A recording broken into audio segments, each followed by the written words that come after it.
seguimos entonces con los tipos de obligaciones, ¿sí? Los tipos de obligaciones van a depender de qué se trata la prestación de estas obligaciones. Esto es razonablemente sencillo. En el Código Civil vigente, que nos facilita la vida porque eliminó un montón de clasificaciones de las obligaciones, simplificó en obligaciones de dar, de hacer o de no hacer, ¿sí? Aquí no hay mucha más explicación que justamente el sentido estrictamente semántico de cada una de estas, ¿sí? Pero sí hay algunas cuestiones particulares dentro de las obligaciones de dar. Por ejemplo, dar es la entrega de alguna cosa. Hay una cosa que es bastante particular, que es el dinero. Y el dinero tiene una regulación diferente porque justamente es una cosa con otras características. Primero hay que definir qué es dinero en Argentina. Y esto parece obvio, pero no lo es tanto y ha tenido cambios. Hoy en Argentina el dinero es la moneda de circulación legal, los pesos argentinos.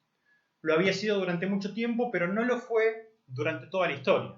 En la época de la convertibilidad, del 92 hasta el 2002, en Argentina uno podía obligarse en dólares. Y si se obligaba en dólares, si tomaba una deuda en dólares, debía devolver dólares. Es decir, una deuda en dólares se consideraba como de dar sumas de dinero. Se consideraba moneda el dólar estadounidense o la moneda extranjera en Argentina. Ahora bien, con la reforma del 2015 del Código Civil y Comercial, tenemos el artículo 765 que dice lo siguiente, y vamos a leerlo. Esto está vigente.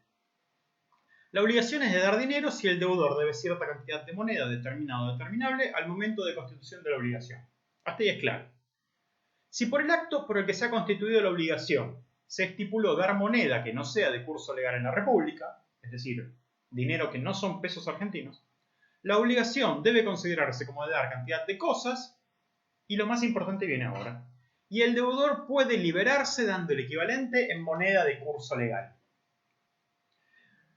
Quiero que ahora frenen un instante, que relean este artículo, por favor, y que piensen, ¿qué pasa si ustedes me deben 100 dólares y hoy es el plazo en el cual tienen que cumplir con esa obligación?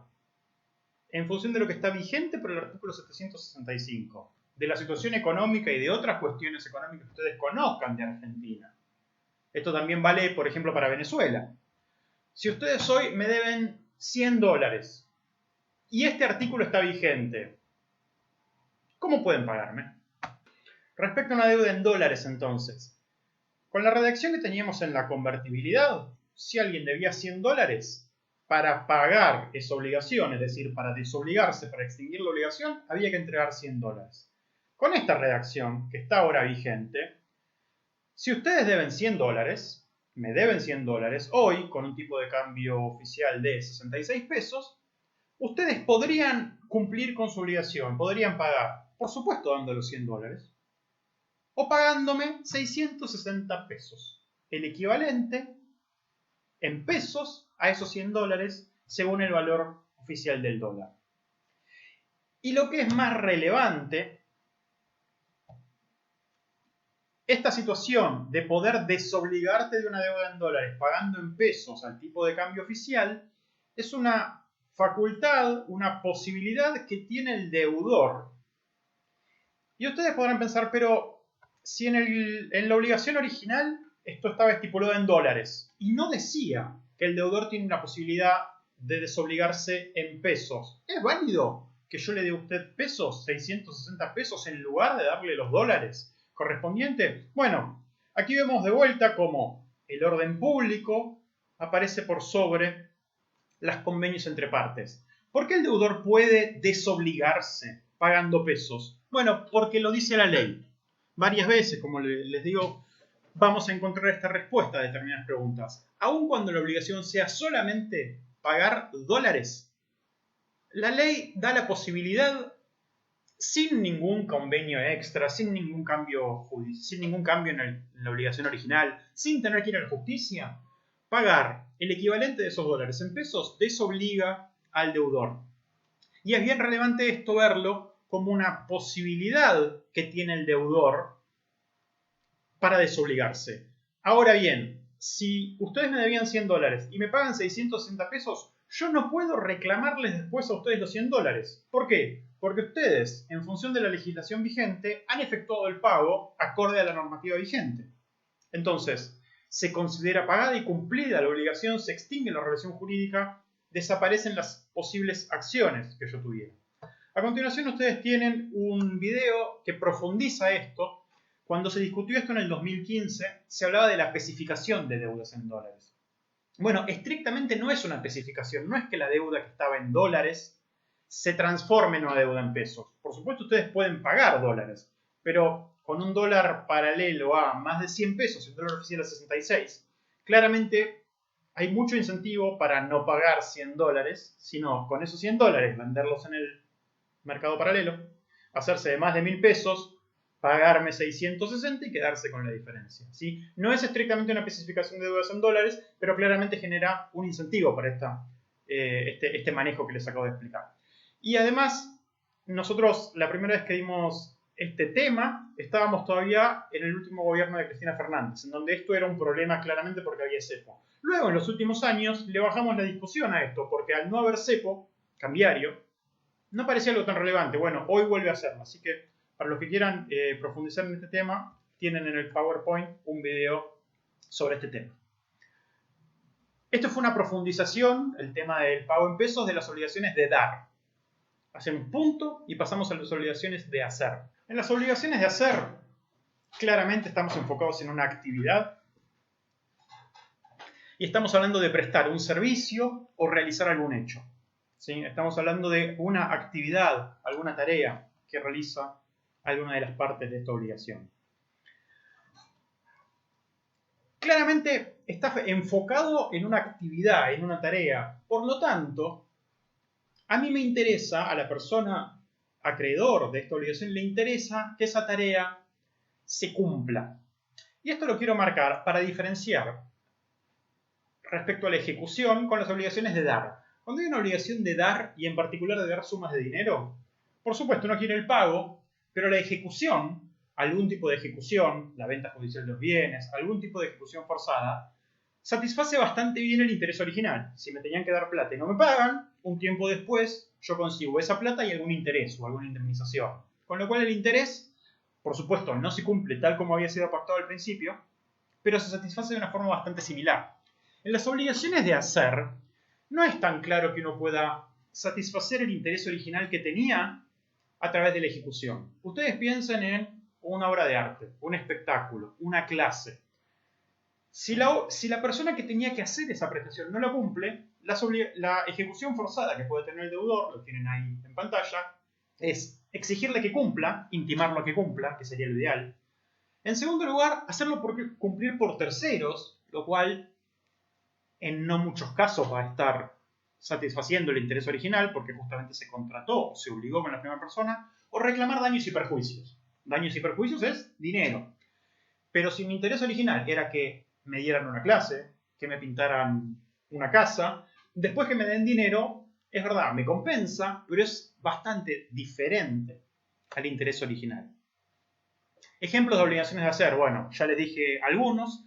Quiero mostrar algunos otros. Los contratos de trabajo son obligaciones de hacer, o contienen muchas obligaciones de hacer. El contrato de depósito, nosotros vamos a ver algunos de estos contratos en la próxima clase, pero el contrato de depósito es el parking, el estacionamiento, en donde hay obligaciones de cuidado. Y el contrato de transporte. El contrato de transporte es, digamos, no se firma un contrato cada vez que ustedes toman un medio de transporte, pero el contrato de transporte implica una obligación de hacer. No te entregan un bien, sino que te dicen que te van a llevar de tal lugar hasta tal otro lugar en tales condiciones. Y en particular, y nos interesa mucho a todos nosotros, los servicios profesionales, en su mayoría, implican muchas obligaciones de hacer.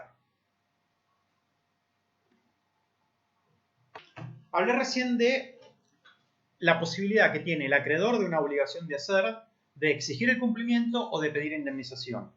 En espejo, el deudor de la obligación de hacer, por ejemplo, el docente que tiene que dar un trabajo o el contador que tiene que entregar determinado informe o determinado balance, el deudor no puede desobligarse ofreciendo daños y perjuicios.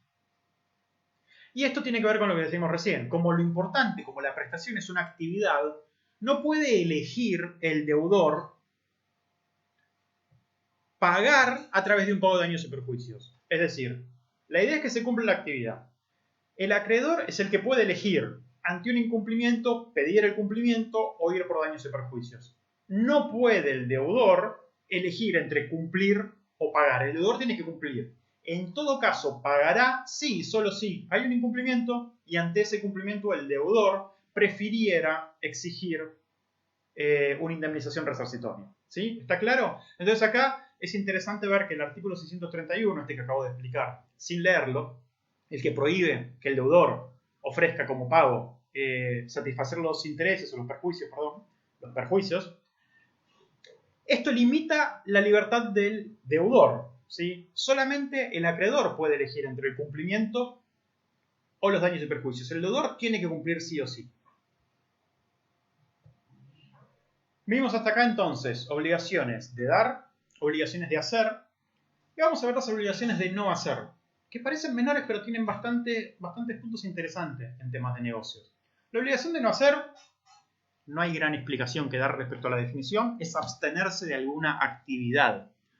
Yo les pongo ahí los ejemplos del manual jurídico de obligaciones de no hacer. Por ejemplo, si hay algún crédito prendario, la prenda no puede usarse sin que el deudor dé consentimiento. Si alguien tiene un bien que alquiló o que se le dio en comodato, no lo puede usar fuera del convenio. Esto es, por ejemplo, en un alquiler. Solamente se puede usar el inmueble para vivir y no se puede usar para un fin comercial. Ahí la obligación es abstenerse de usar el bien para un fin comercial. Ahí tienen varias obligaciones más, pero me interesan más que estas obligaciones que pueden tener un costado comercial o civil, que pensemos obligaciones de negocios. Obligaciones de no hacer que sean ejemplos de negocios. Les pido acá que frenemos, que piensen alguna idea, que le dediquen un tiempito a esto. Hay algunas que van a parecer medias obvias, otras que no, que piensen en relaciones laborales, que piensen en una empresa. Sobre estas obligaciones de no hacer vamos a volver bastante cuando veamos el tema de sociedades, así que les pido por favor que se den un minuto, hagan un descanso, hagan una pausa y mientras se toman un café, piensen en alguna obligación de no hacer que puede tener con el mundo de los negocios o que puede tener que ver con sus trabajos. Muy bien, les pido que me las manden las obligaciones de no hacer o lo charlamos en la clase online. Obligaciones de no hacer que han surgido en otros momentos de esta materia. Por ejemplo, en contrato de edición, ya sea para un libro o ya sea algo que se hace mucho para artículos, en revistas, en medios especializados, en diferentes medios. En un contrato de edición el autor entrega los derechos de propiedad intelectual de su obra y la editorial tiene los derechos de comercialización. El autor mantiene la autoría, aparece su nombre, la obra se muestra como una producción de ese autor. Ahora el autor no puede difundir el texto por sus propios medios y en particular no puede hacer una explotación comercial de ese texto. ¿Sí? El autor de un libro sigue siendo autor del libro, va a recibir una contraprestación, pero la editorial es la que puede comercializar ese libro. El autor no lo puede comercializar por ningún medio por su propia parte. No puede obtener un beneficio de eso y no puede difundirlo. Todas son obligaciones de no hacer, no difundirlo, no comercializarlo, no obtener un beneficio por fuera de lo que está en el contrato de edición. Hay muchos que tienen que ver, el siguiente punto, que tienen que ver con las sociedades, los secretos de negocios. ¿Sí? Pasa mucho, tanto para empleados, pero en particular para directivos. Hay obligaciones de no difundir, de no utilizar comercialmente secretos, de no almacenar.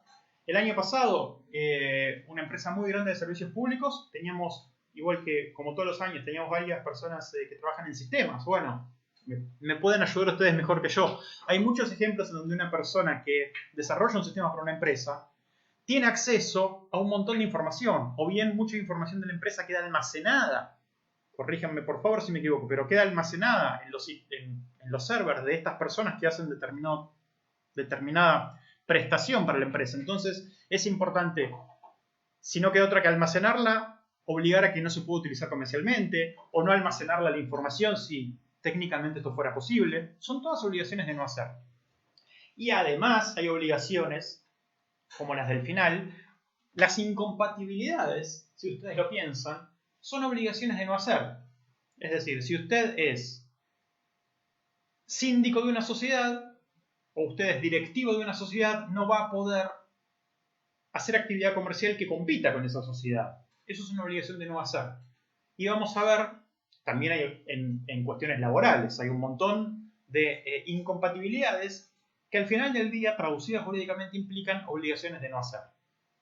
Y vamos a ver que lo que llamamos buena fe en los negocios, que buena fe no es ser bueno, comportarse bien, sino que buena fe en términos jurídicos es evitar comportarse de mala fe, evitar comportarse buscando un perjuicio, un beneficio indebido, también tiene que ver con obligaciones de no hacer.